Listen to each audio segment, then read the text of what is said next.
Okay, so here's a couple questions that I received.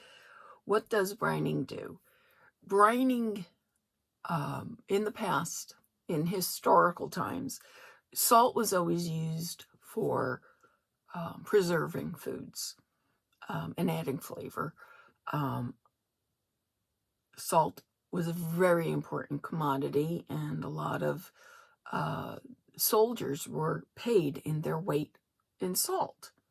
So salt has always been used, and brining in salt, it makes the meat retain moisture or adds moisture to it. So it's you can brine for 2 hours, you can brine for 24 hours, you can brine for 48 hours. When you do make corned beef or pastrami, you're using a brine. It preserves and cooks and flavors. So you want to, I always brine chicken. Just salt and water is fine, cold water.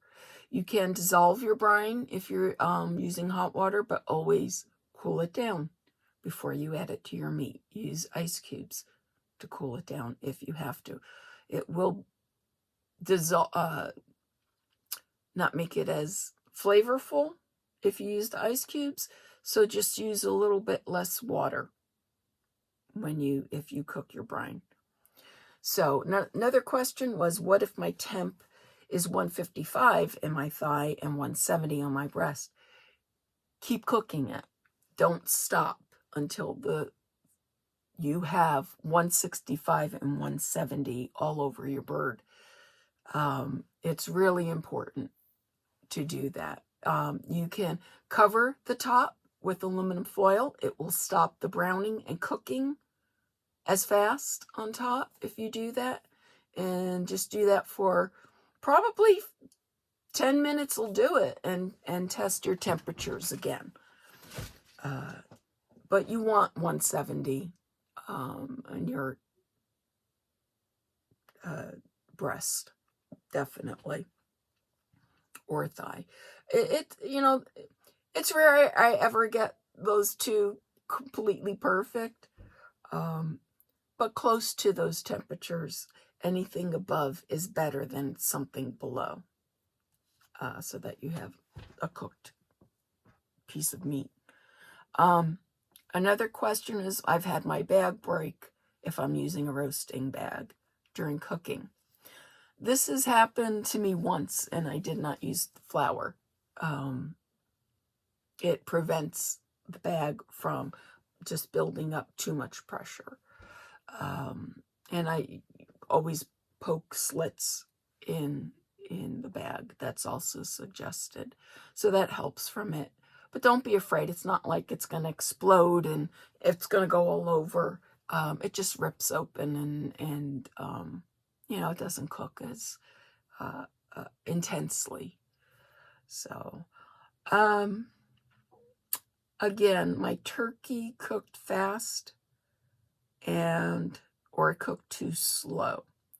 Your oven temperature is off, and that happens a lot.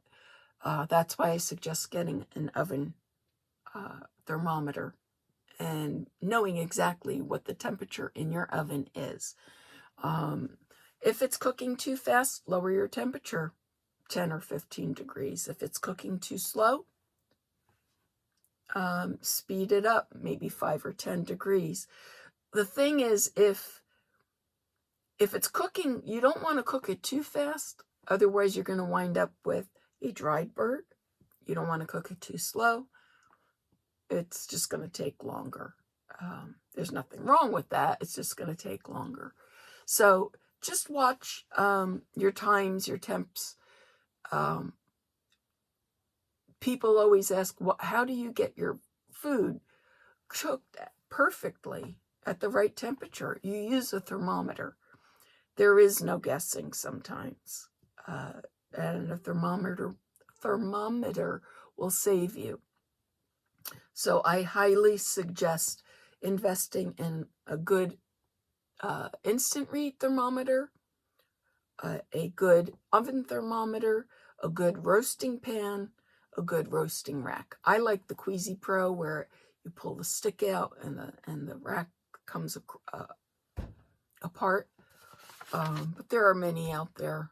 And on my website, I do suggest some roasting racks and pans and things, so you can look there too. So if you have any other questions, let me know, and I'll hopefully get back to you before you do your turkey. Have a good one.